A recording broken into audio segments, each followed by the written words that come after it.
Today I want to talk about the Elassoma Gilberti, the most underrated nano fish in my opinion, and a fish that I've been keeping for a year and a half. I want to share with you guys my experience of keeping them, how I care for them, how I provide for them, how I make sure that they are able to live their best lives inside of my tanks, and hopefully we'll be able to help you guys have your Elassoma Gilberti or other pygmy sunfish live their best lives in your tanks that you're keeping.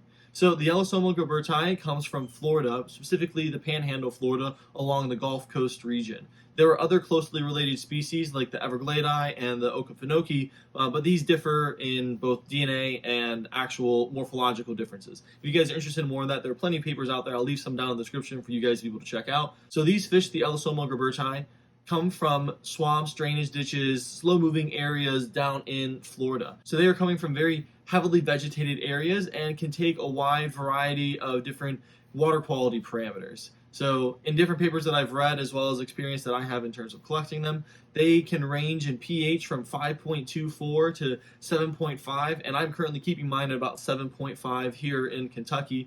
And temperatures that I've seen them collected between are 70.2 to 80-ish degrees, which for those people that want Celsius, because I know there's people out there, it is 21.2 degrees Celsius to 26.6 degrees Celsius. Although I have friends here in Kentucky that have overwintered their Elassoma Gilberti outside in winter, like they get down to about 39, 40 degrees, and they came back out this past year and had tons and tons of Gilberti still left, and that matches up with the lowest temperatures for Gilberti. But for our situation, we're going to be probably keeping them anywhere between, 60 to 80. What that means for us is that with such a large temperature tolerance, these fish can go in unheated tanks, which I think is a great thing, because a heater is just one more thing that can fail and kill off our fish. So if we don't have to have a heater in the tank, why include it? Like, why not just let the tank fluctuate with the seasons as it comes and goes? I haven't had a heater on my fish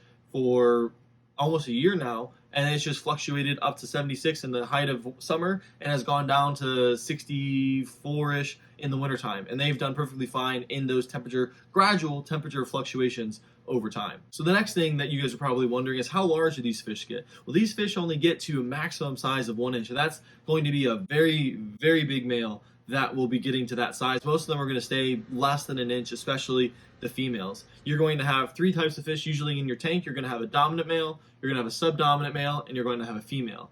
The subdominant and dominant male will switch as, they are feeling less or more dominant in their coloration. The males are going to have a lot larger finnage than the female regardless, and they're going to have more coloration in their finnage. The females are going to be a very brownish color and can be distinguishable by the time the males start coloring out. So as they're younger, it's a little harder to decipher between males and females, but as they get older, the males are very evident in the larger finnage and more coloration. The females are evident in their smaller size, less finnage, and just not a lot of blues in them.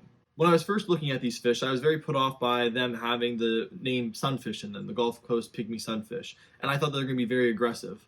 And to my surprise, and much to my happiness, they are not a very aggressive fish towards other fish. I have them with Harlequin rasboras, Daniocayathis, threadfin rainbows, Celestia prodanios, super red bristlenose plecos, and shrimp, and they don't pay any attention to them at all. They only really care about the other people or other members of their species. The males will quibble and fight with one another over territory and for attracting females, and when they're doing that, the other fish will be like, okay, wow, you guys are doing something right now, we're gonna leave you guys alone. You'll see them move away, but the Elassoma Gilberti don't ever go after these fish, or I've not seen them go after any of the other fish in my tank. Though, again, they do quibble and squabble with one another, but there really isn't, I haven't seen any fin damage or a lot of damage from these interactions on the males or the females. So when it comes to what other fish can I keep with Elassoma Gilberti, it's more of what other fish can I not keep with Elassoma Gilberti, because I think that these fish would do very well with most of your community fish that you normally think about there. I think you start running into issues when the fish either start getting too large and could potentially fit an Elassoma Gilberti into its mouth, or are going to be intimidated by its colorations, or are going to be inhabiting the same water column or area that the other fish you'd be looking at keeping. I haven't had any experience with keeping like dwarf cichlids like apistos, cribs, or scarlet batis or any things like that in that area of the tank with these, but I would highly recommend against doing that, because my fear, and I think would eventually happen, is that you'd be left with one of those fish, and I don't know which fish it would be, but it'd be devastating either way to lose one or the other. So if you're looking at keeping these guys with dwarf cichlids, or Batis or things of that nature, and that same group of fish, I would keep either them or the Gilberti. I wouldn't keep both of them. And if you guys want to, by all means, you can go ahead and experiment with that. But based on my experience of keeping both them separately, I would not want to combine them together into a singular tank. But I think, your tetras, your rasboras, your danios, your other cyprinids, all these other fish are going to be great fish for the Elassoma Gilberti, and they're not going to bother them one bit. When it comes to keeping these fish inside of our tanks, really any tank size that we have is probably going to be enough for them. I've seen people keep them and breed them in 1-gallon jars. I've seen people keep and raise entire colonies in 10-gallon tanks because they're such a small fish. They don't have a very large bio load, and they aren't going to need a lot of water for their actual waste dilution. It's more of for territorial matters and things of that nature. So I have 3 in my 27-gallon tank right now. I've also kept 3 in a 5-gallon tank before, and I'm keeping 20 or 30 or so in a 5-gallon tank right now, and no problems. There aren't any colored up males because they don't have enough space to establish territory, but they're all still doing fine, and nothing is going wrong with the tank or with them. So when it comes to tanks, again, it doesn't really matter if it's live plants, artificial plants, decorations, rocks, whatever. We just need to make sure that we are providing enough hiding spaces and visual lines of sight breaks so that we can keep more males, as that is probably what we want to have, or colorful males in our tanks by having those lines of sight, as well as providing them a little bit more comfort while they are in their tanks, because that is what they are used to and what type of environment they're coming from in the wild. So at this point, you're probably thinking, why aren't we seeing more of these fish in fish stores and people keeping them? Like, why isn't this a more prolific fish out there?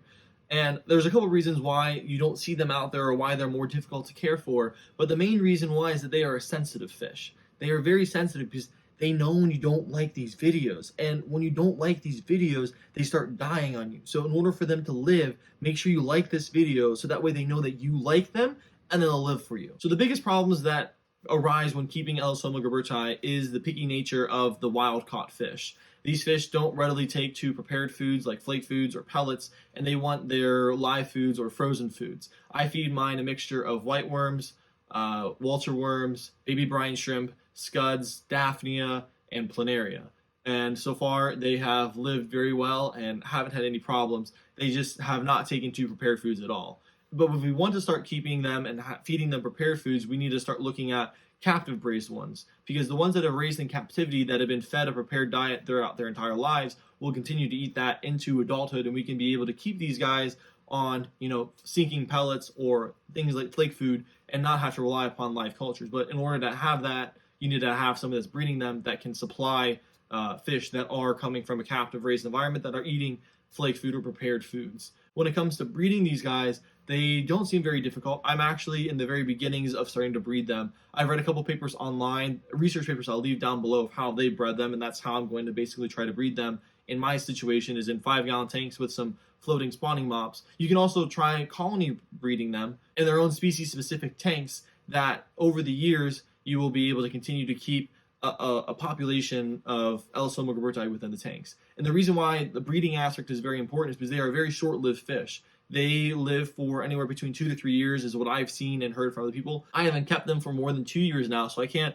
speak to what the upper thresholds of their lifespan are, but that is what other people have said in terms of their lifespans. And that's what makes them a little more challenging, is that if you aren't constantly breeding them, you're going to be constantly buying them because they are a very short-lived fish, which isn't necessarily a bad thing. They are a very beautiful fish, but it's just something to be aware of, that when you keep these fish, they might be around for 2 or 3 years, and after that, you're going to have to replace them with new fish. Not because you did anything wrong, but just because they themselves just have a short lifespan. I've heard stories of people that have kept them, that they go to sleep one night, and the male that they have is super beautiful, is doing great, looking great. The next morning, they come back, and he's just dead. And that's just a matter of their life cycle. It's just something to be aware of when we start keeping them, that they aren't going to be a very long-lived fish. But when it comes down to it, I think all of this is worth it, because these fish have one of the most fascinating and interesting spawning dances and rituals that I've seen when it comes to fish. Just the way that the males fight with one another and also in the same time are trying to attract a female is like nothing you've ever seen before. I haven't seen any other fish,